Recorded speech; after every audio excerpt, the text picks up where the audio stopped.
Hello everyone, Eid মোবারক সবাইকে। ঈদের আগের দিন চাঁদ রাতে কী করলাম, ঈদের দিন কী করলাম, কত টাকা সালামি পেলাম তা নিয়ে থাকছে আজকে মিনি ব্লগ। ঈদের দিন সকালে সব কাজ করতে গেলে অনেক বেশি প্যারা হয়ে যায়, তাই ঈদের আগের দিন রাতে অর্থাৎ চাঁদ রাতে আমরা মাংস কষিয়ে রাখবো। সেজন্য আম্মু এখানে গরু মাংস নামিয়েছে এবং বরফ ছাড়িয়ে সেটাকে বাটা মশলা এবং গুঁড়া মশলা, তারপর গরম মশলা যা প্রয়োজন তা দিয়ে ভালো করে মেখে চুলায় বসিয়ে দেবে। আর এরকম মেখে রান্না করলে গরু মাংসটা না খেতে অনেক বেশি ভালো লাগে।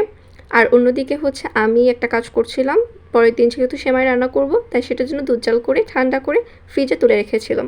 আর এদিকে দেখো মাংসটা কষে এসেছে, কত সুন্দর একটা কালার এসেছে। তোমরা কে কে আমার মতো কষানো মাংস খাও? আমার এটা খেতে অনেক বেশি ভালো লাগে। আর একটু পরে আমার পুডিং খেতে ইচ্ছা হচ্ছিল, পরে আমি ছোটো কিউট কিউট দুটা পুডিং বানিয়েছি। তারপর ঈদের পর দিন সকালবেলা আমি এই সেমাইটা রান্না করি এবং নুডলস রান্না করেছিলাম, হালিম রান্না করা হয়েছিল, চটপটে করা হয়েছিল, সেগুলোর ক্লিপ না হয়নি। তো আমি তো সেজে রেডি হয়েছিলাম। এরপর আমি দুপুরে খাবার খেয়েছিলাম। তো তোমাদের কাছে ব্লগটা কেমন লাগলো? ভালো লেগে থাকলে আমার চ্যানেলটাকে সাবস্ক্রাইব এবং ফেসবুক পেজ থেকে দেখে রাখতে ফলো করে দিও, আর লাইক কমেন্ট শেয়ার করে দিও। আল্লাহ হাফেজ।